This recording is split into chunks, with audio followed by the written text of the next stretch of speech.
Book 3. The Argument. Paris, betwixt the hosts, to single fight of all the Greeks, dares the most hardy knight. King Menelaus doth accept his brave conditioning that he again should have fair Helena, with all she brought to Troy, if he subdued, else Paris should enjoy her, and her wealth, in peace. Conquest doth grant her dear wreath to the Grecian combatant, but Venus to her champion's life doth yield safe rescue, and conveys him from the field into his chamber, and for Helen sends, whom much her lover's foul disgrace offends. Yet Venus still for him makes good her charms, and ends the second combat in his arms. Another argument. Gamma the single fight doth sing twixt Paris and the Spartan king. Book 3.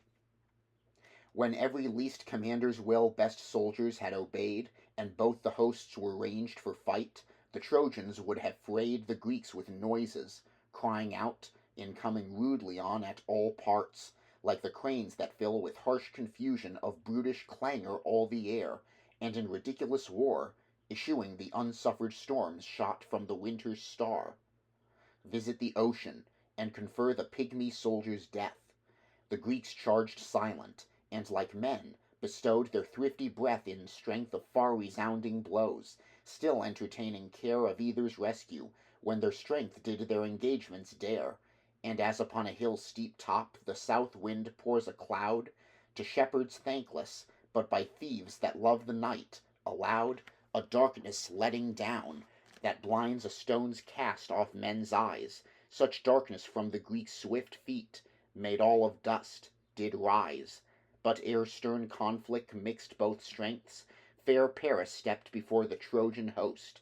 Athwart his back a panther's hide he wore, a crooked bow and sword, and shook two brazen-headed darts, with which, well armed, his tongue provoked the best of Grecian hearts to stand with him in single fight. Whom, when the man wronged most of the Greeks, so gloriously saw stalk before the host, as when a lion is rejoiced, with hunger half forlorn, that finds some sweet prey, as a hart whose grace lies in his horn, or sylvan goat, which he devours, though never so pursued with dogs and men, so Sparta's king exulted when he viewed the fair-faced Paris so exposed to his so thirsted reek, whereof his good cause made him sure. The Grecian front did break, and forth he rushed, at all parts armed, leapt from his chariot, and royally prepared for charge. Which seen, cold terror shot the heart of Paris, who retired as headlong from the king, as in him he had shunned his death, and as a hilly spring presents a serpent to a man, full underneath his feet, her blue neck, swollen with poison, raised, and her sting out, to greet his heedless entry. Suddenly his walk he altereth, starts back amazed, is shook with fear, and looks as pale as death. So Menelaus Paris scared, so that divine-faced foe shrunk in his beauties. Which beheld by Hector, he let go this bitter check at him. Accursed, made but in beauty's scorn, impostor, woman's man, O heaven that thou hadst ne'er been born, or being so manless never lived to bear man's noblest state, the nuptial honour, which I wish because it were a fate much better for thee than this shame, this spectacle doth make a man a monster. Hark, how loud the Greeks laugh, who did take thy fair form for a continent of parts as fair, a rape thou madest of nature, like their queen.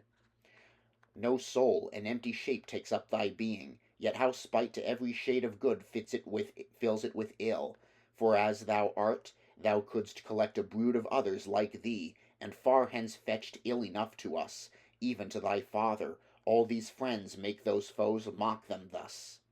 In thee, for those whose ridiculous sake, so seriously they lay all Greece and fate upon their necks. O wretch, not dare to stay weak Menelaus, but 'twas well, for in him thou hadst tried what strength lost beauty can infuse, and with the more grief died, to feel thou robb'st a worthier man, to wrong a soldier's right. Your harp's sweet touch, curled locks, fine shape, and gifts so exquisite, given thee by Venus, would have done your fine dames little good, when blood and dust had ruffled them, and had as little stood thyself instead. But what thy care of all these in thee flies, we should inflict on thee ourselves. Infectious cowardice in thee hath terrified our host, for which thou well deserv'st a coat of tombstone, not of steel, in which for form thou servest. To this thus Paris spake, for form that might inhabit heaven. Hector, because thy sharp reproof is out of justice given, I take it well. But though thy heart, inured to these affrights, cuts through them as an axe through oak, that more used more excites the workman's faculty, whose art can make the edge go far. Yet I, less practised than thyself in these extremes of war, may well be pardoned, though less bold. In these your worth exceeds, in others mine. Nor is my mind of less force to the deeds required in war, because my form more flows in gifts of peace. Reproach not therefore the kind gifts of golden Cyprides. All heaven's gifts have their worthy price, as little to be scorned as to be one with strength, wealth, state, with which to be adorned. Some men would change state, wealth, or strength. But if your martial heart wish me to make my challenge good, and hold it such a part of shame to give it over thus, cause all the rest to rest, and twixt both hosts let Sparta's king and me perform our best for Helen and the wealth she brought. And he that overcomes, or proves superior in any way, in all your equal dooms, let him enjoy her utmost wealth, keep her or take her home. The rest strike leagues of endless date, and hearty friends become. You dwelling safe in glebe Troy, the Greeks retire their force to Caia, that breeds fairest dames, and Argos, fairest horse. He said, and his amendful words did Hector highly please, who rushed betwixt the fighting hosts, and made the Trojans cease. By holding up in midst his lance, the Grecians noted not the signal he for parley used, but at him fiercely shot, hurled stones, and still were levelling darts. At last the king of men, great Agamemnon, cried aloud, Argives, for shame contain! Youths of Achaia, shoot no more. The fair-helmed Hector shows as he desired to treat with us. This said, all ceased from blows, and Hector spake to both the hosts. Trojans and hardy Greeks, hear now what he that stirred these wars for their secession seeks. He bids us all, and you, disarm, that he alone may fight with Menelaus, for us all, for Helen and her right, with all the dower she brought to Troy. And he that wins the day, or is in all the art of arms superior any way, the queen and all her sorts of wealth, let him at will enjoy, the rest strike truce, and let love seal firm leagues twixt Greece and Troy. The Greek host wondered at this brave, silence flew everywhere, and at last spake Sparta's warlike king, Now also give me ear, whom grief gives most cause of reply. I now have hope to free the Greeks and Trojans of all ills they have sustained for me and Alexander. That was cause I stretched my spleen so far. Of both, then, which is nearest fate, let his death end the war. The rest immediately retire, and greet all homes in peace. Go then to bless your champion, and give his powers success. Fetch for the earth and for the sun the gods on whom ye call 2 lambs, a black one and a white, a male and a female and a male. And we another for ourselves will fetch and kill to Jove, to sign which rites bring Priam's force, because we well approve his sons perfidious, envious, and out of practised bane to faith, when she believes in them, Jove's high truce may profane. All young men's hearts are still unstayed, but in those well-weighed deeds an old man will consent to pass things past, and what succeeds he looks into, that he may know how best to make his way through both the fortunes of a fact, and will the worst obey. This granted, a delightful hope both Greeks and Trojans fed of longed-for rest from those long toils their tedious war had bred. Their horses then in rank they set, down from their chariots round, descend themselves, took off their arms, and placed them on the ground, near one another, for the space twixt both the hosts was small. Hector 2 heralds sent to Troy, that they from thence might call King Priam, and to bring the lambs, to rate the truce they swore. But Agamemnon to his fleet Talthybius sent before, to fetch their lamb, who nothing slacked the royal charge was given. Iris, the rainbow, then came down, and ambassadress from heaven, to white-armed Helen. She assumed at every part the grace of Helen's last love's sister's shape, who had the highest place in Helen's love, and had to name Laodice, most fair of all the daughters Priam had, and made the nuptial pair with Helicaon, royal sprout of old Antenor's seed. She found Queen Helena at home, at work about a weed, woven for herself. It shined like fire, was rich and full of sighs, the work of both sides being alike, in which she did comprise the many labours warlike Troy and brass-armed Greece endured for her fair sake, by cruel Mars and his stern friends procured.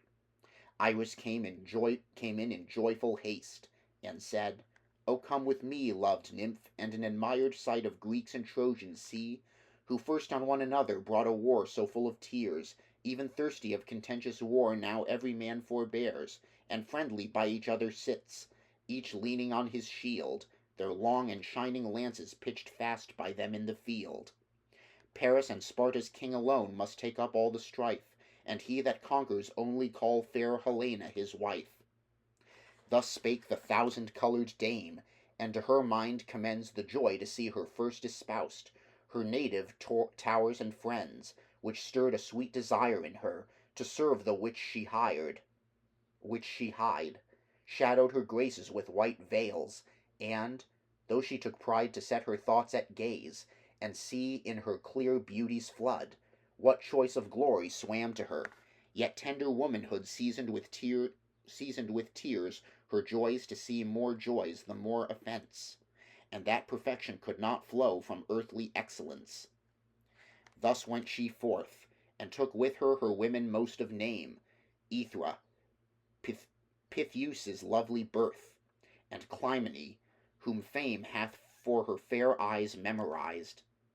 They reached the Scaean towers, where Priam sat to see the flight, with all his counsellors, Panthous, Larnpus, Clytius, and stout Hicetaon, Thymoetes, wise Antenor, and profound Ucalegon, all grave old men, and soldiers they had been, but for age now left the wars, yet counsellors they were exceeding sage, and as in well-grown woods, on trees, cold spiny grasshoppers sit chirping, and send voices out that scarce can pierce our ears for softness, and their weak faint sounds, so talking on the tower, these seniors of the people sat, who when they saw the power of beauty in the queen ascend, even those cold-spirited peers, those wise and almost withered men found this heat in their years, that they were forced, though whispering, to say, what man can blame the Greeks and Trojans to endure for so admired a dame,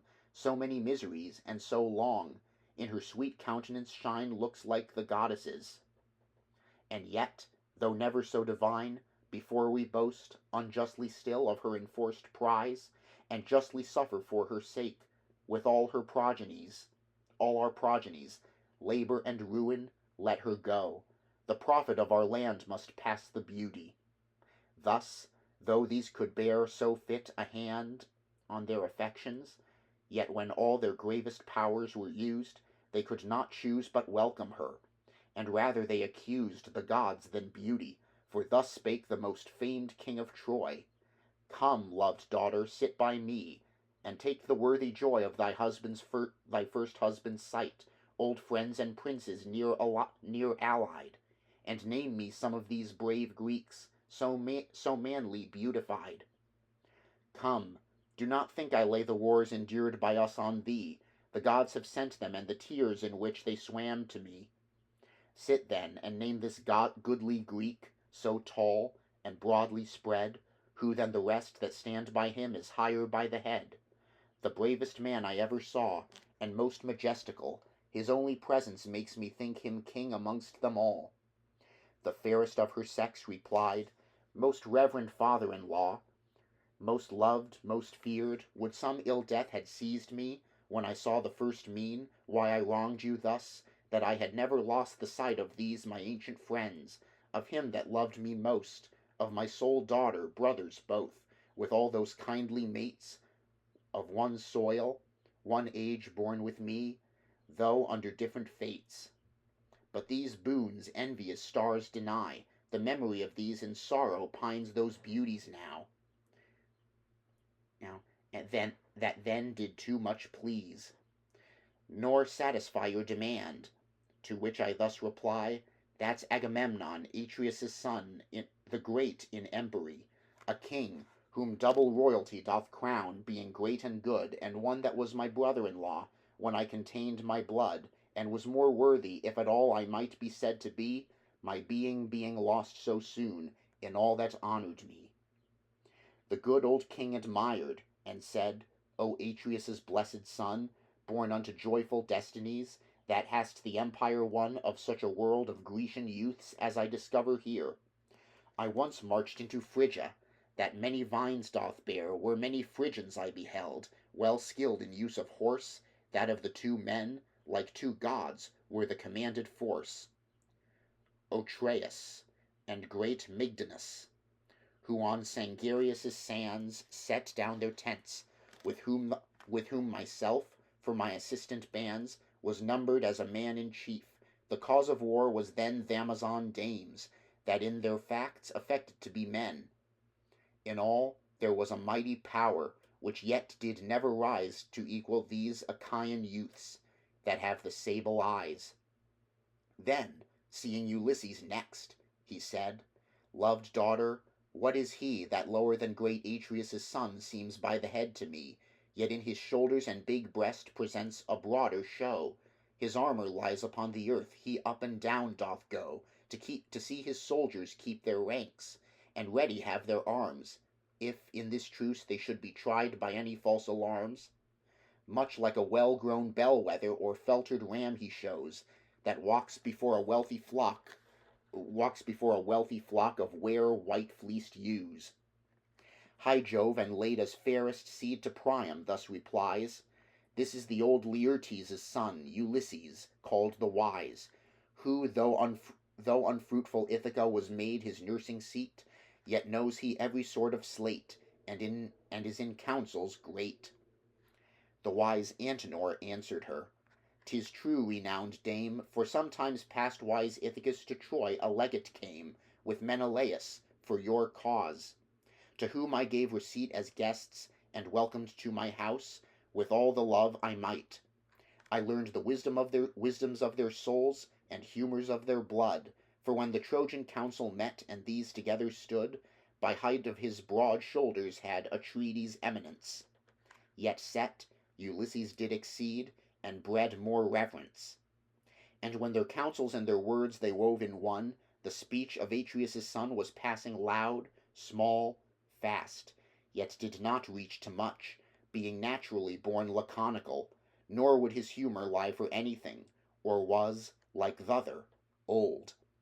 But when the prudent Ithacus did to his counsels rise, he stood a little still, and fixed upon the earth his eyes, his sceptre moving neither way, but held it formally, like one that vainly doth affect, of wrathful quality, and frantic, rashly judging him. You would have said he was, but when out of his ample breast he gave his great voice pass, and words that flew about our ears like drifts of winter's snow, none thenceforth might contend with him, though not admired for show. The third man aged Priam marked was Ajax Telamon, of whom he asked, What lord is that so large of limb and bone, so raised in height, that to his breast I see there reacheth none? To him the goddess of her sex, the large-veiled Helen, said, That lord is Ajax Telamon, a bulwark in their aid. On th' other side stands Idaman, in Crete of most command, and round about his royal sides his Cretan captains stand. Oft hath the warlike Spartan king given hospitable due to him within our Lycian court, and all his retinue. And now the other Achaev dukes I generally discern, all which I know, and all their names could make thee quickly learn. Two princes of the people yet I nowhere can behold, Castor, the skilful knight on horse, and Pollux, uncontrolled for all stand fights, and force of hand, both at a burthen bred, my natural brothers. Either here they have not followed from lovely Sparta, or arrived with the sea-borne fleet, in fear of infamy for me in broad field shame to meet. Nor so, for holy Tellus' womb enclosed those worthy men, in Sparta their beloved soil. The voiceful heralds then the firm agreement of the gods through all the city ring. 2 lambs, and spirit-refreshing wine, the fruit of earth, they bring, within a goatskin bottle closed. Idaeus also brought a massy glittering bowl, and cups that all of gold were wrought, which bearing to the king, they cried, Son of Laomedon, rise, for the well-rowed peers of Troy and brass-armed Greeks in one send to thee to descend the field, that they firm vows may make. For Paris and the Spartan king must fight for Helen's sake, with long-armed lances, and the man that proves victorious, the woman, and the wealth she brought, shall follow to his house, the rest knit friendship, and firm leagues, we safe in Troy shall dwell, in Argos and Achaia they that do in dames excel. He said, and Priam's aged joints with chilled fear did shake, yet instantly he had his men his chariot ready make, which soon they did, and he ascends, he takes the reins, and guide Antenor calls, who instantly mounts to his royal side, and through the Scaean ports to field the swift-foot horse they drive. And when at them of Troy and Greece the aged lords arrive, from horse, on Troy's well-feeding soil, twixt both the hosts they go. When straight up rose the king of men, up rose Ulysses too. The heralds in their richest coats repeat, as was the guise, the true vows of the gods, termed theirs since made before their eyes. Then in a cup of gold they mix the wine that each side brings, and next pour water on the hands of both the kings of kings. Which done, Atrides drew his knife, that evermore he put within the large sheath of his sword, with which away he cut the wool from both fronts of the lambs, which, as a rite in use of execration to their heads, that break the plighted truce, the heralds of both hosts did give the peers of both. And then with hands and voice advanced to heaven, thus prayed the king of men, O Jove, that Ida dost protect, and hast the titles won, most glorious, most invincible, and thou all-seeing sun, all-hearing, all-recomforting, floods, earth, and powers beneath, that all the perjuries of men chastise even after death, be witnesses, and see performed the hearty vows we make. If Alexander shall the life of Menelaus take, he shall from henceforth Helena, with all her wealth, retain, and we will to our household gods hoist sail, and home again. If by my honoured brother's hand be Alexander slain, the Trojans then shall his forced queen with her all wealth restore, and pay convenient fine to us and ours for evermore. If Priam and his sons deny to pay this thus agreed, when Alexander shall be slain, for that perfidious deed, and for the fine, will I fight here till dearly they repay, by death and ruin, the amends that falsehood keeps away. This said, the throats of both the lambs cut with his royal knife. He laid them panting on the earth, till, quite deprived of life, the steel had robbed them of their strength. Then golden cups they crowned, with wine out of a cistern drawn, which poured upon the ground. They fell upon their humble knees to all the deities, and thus prayed one of both the hosts that might do sacrifice. O Jupiter, most high, most great, and all the deathless powers, who first shall dare to violate the late sworn oaths of ours, so let the bloods and brains of them, and all they shall produce, flow on the stained surface of the stained face of the earth, as now this sacred juice, and let their wives with bastardies brand all their future race. Thus prayed they, but with wished effects their prayers Jove did not grace. When Priam said, Lords of both hosts, I can no longer stay to see my loved son try his life, and so must take my way to wind-exposed Ilion.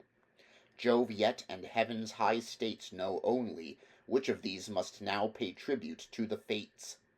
Thus putting in his coach the lambs, he mounts and reins his horse, Antenor to him, and to Troy both take their speedy course. Then Hector, Priam's martial son, stepped forth, and met the ground with wise Ulysses, where the blows of combat must resound. Which done, into a helm they put 2 lots, to let them know which of the combatants should first his brass-piled javelin throw. When all the people standing by, with hands held up to heaven, prayed Jove, the conquest might not be by force or fortune given, but that the man who was in the right the author of most wrong, might feel his justice, and no more these tedious wars prolong, but sinking to the house of death, leave them, as long before, linked fast in leagues of amity, that might dissolve no more. Then Hector shook the helm that held the equal dooms of chance, looked back, and drew, and Paris first had lot to hurl his lance. The soldiers all sat down and ranked, each by his arms and horse, that then lay down, and cooled their hoofs, and now the lauded course bids fair-haired Helen's husband arm, who first makes fast his greaves with silver buckles to his legs, then on his breast receives the curates that Lycaon wore, his brother, but made fit for his fair body. Next his sword he took, and fastened it, all damasked, underneath his arm. His shield then grave and great his shoulders wore, and on his head his glorious helm he set, topped with a plume of horse's hair, that horribly did dance, and seemed to threaten as he moved. At last he takes his lance, exceeding big, and full of weight, which he with ease could use. In like sort, Sparta's warlike king himself with arms endues. Thus armed at either army they both stood bravely in, possessing both hosts with amaze. They came so chin to chin, and with such horrible aspects each other did salute. A fair large field was made for them, where wraths, for hugeness, mute and mutual, made them mutually at either shake their darts before they threw. Then Paris first with his long javelin parts. It smote Atrides' orby targe, but ran not through the brass, for in it, arming well the shield, the head reflected was. Then did the second combatant apply him to his spear, where'er he threw, he thus besought almighty Jupiter, O Jove, vouchsafe me now revenge, and that my enemy, for doing wrong so undeserved, may pay deservedly the pains he forfeited, and let these hands inflict those pains, by conquering dead, him on whom life complains, that any now, or any one of all the brood of men, to live hereafter, may with fear from all offence abstain, much more from all such foul offence to him that was his host, and entertained him, as the man whom he affected most. This said, he shook, and threw his lance, which struck through Paris' shield, and with the strength he gave it, it made the curates yield, his coat of mail, his breast, and all, and drove his entrails in that low region, where the guts in 3 small parts begin. Yet he, in bowing of his breast, prevented sable death. This taint he followed with his sword, drawn from a silver sheath, which lifting high, he struck his helm, full where his plume did stand, on which it piecemeal brake, and fell from his unhappy hand.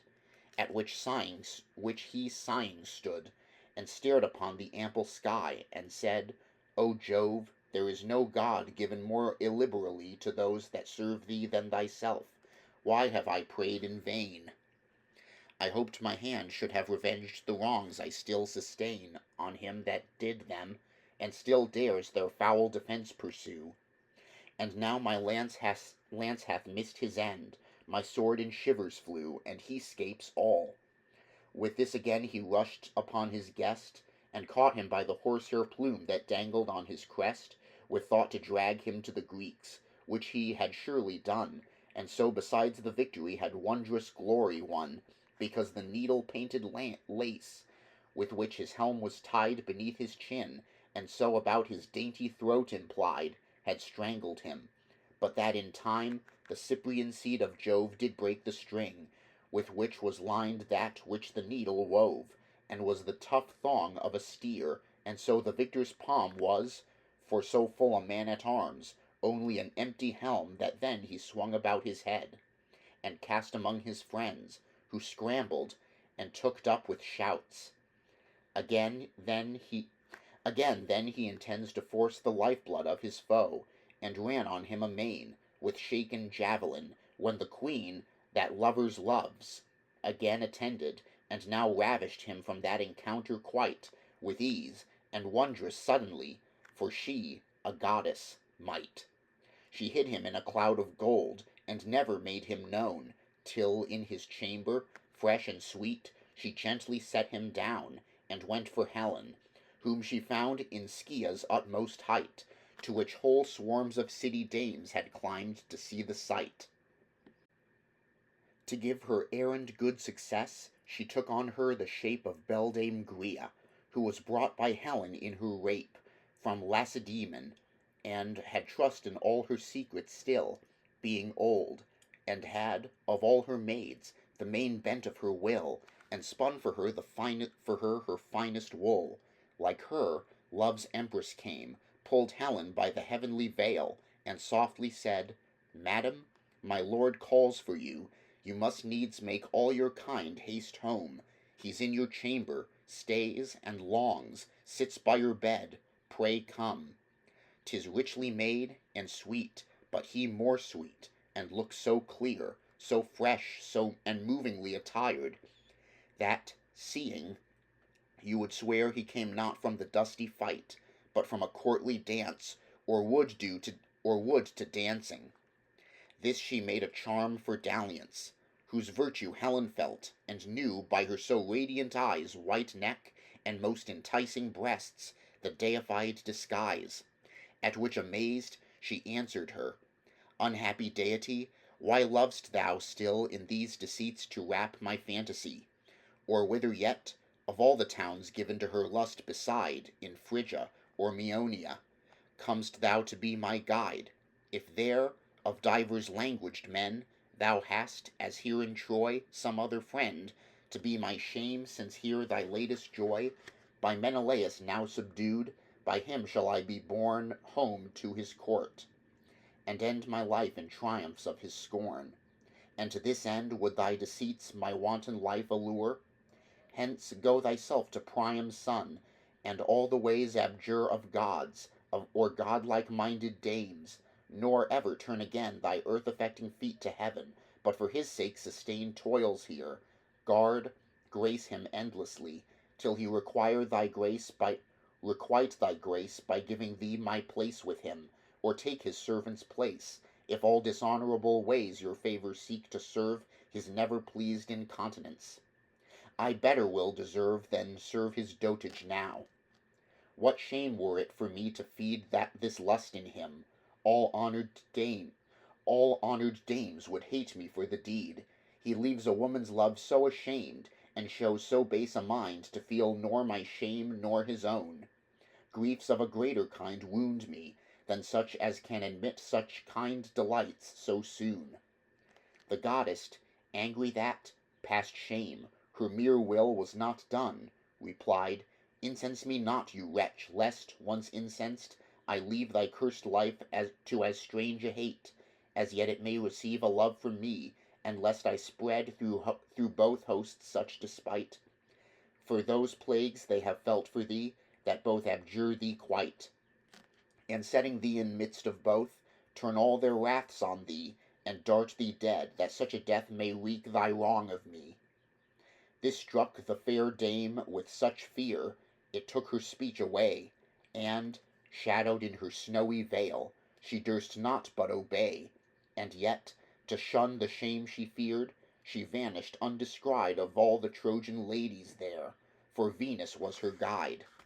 Arrived at home, her women both fell to their work in haste, when she that was of all her sex the most divinely graced ascended to a higher room, though much against her will, where lovely Alexander was, being led by Venus still.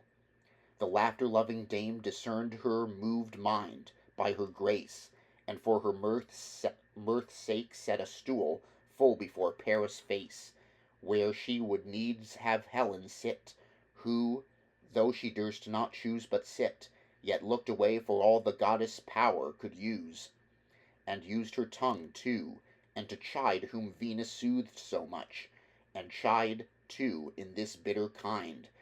And was thy cowardice such so conquered to be seen alive? O would to God thy life had perished by his worthy hand, to whom I first was wife. Before this thou wouldst glorify thy valour and thy lance, and past my first love's boast them far, go once more and advance thy braves against his single power. This foil might fall by chance.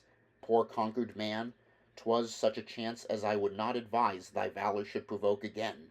Shun him, thou most unwise, lest next thy spirit sent to hell, thy body be his prize. He answered, Pray thee, woman, cease to chide and grieve me thus, disgraces will not ever last. Look on their end, on us will other gods at other times let fall the victor's wreath, as on him Pallas put it now. Shall our love sink beneath the hate of fortune? In love's fire let all hates vanish. Come, love never so inflamed my heart, no, when not when bringing home thy beauty's so delicious prize, on Cranay's blest shore I longed for, and enjoyed thee first. With this he went before, she after, to Thodorus' bed, while these to pleasure yield, perplexed Atrides, savage-like, ran up and down the field, and every thickest troop of Troy, and of their far-called aid, searched for his foe, who could not be by any eye betrayed, nor out of friendship, out of doubt, did they conceal his sight. All hated him so like their deaths, and owed him such despite. At last thus spake the king of men, Hear me, ye men of Troy, ye Dardans and the rest, whose powers you in their aids employ. The conquest on my brother's part ye all discern is clear. Do you then Argive Helena, with all her treasure here, restore to us, and pay the mulct that by your vows is due, yield us an honoured recompense, and all that should accrue to our posterities, confirm, that when you render it, our acts may here be memorized. This all Greeks else thought fit.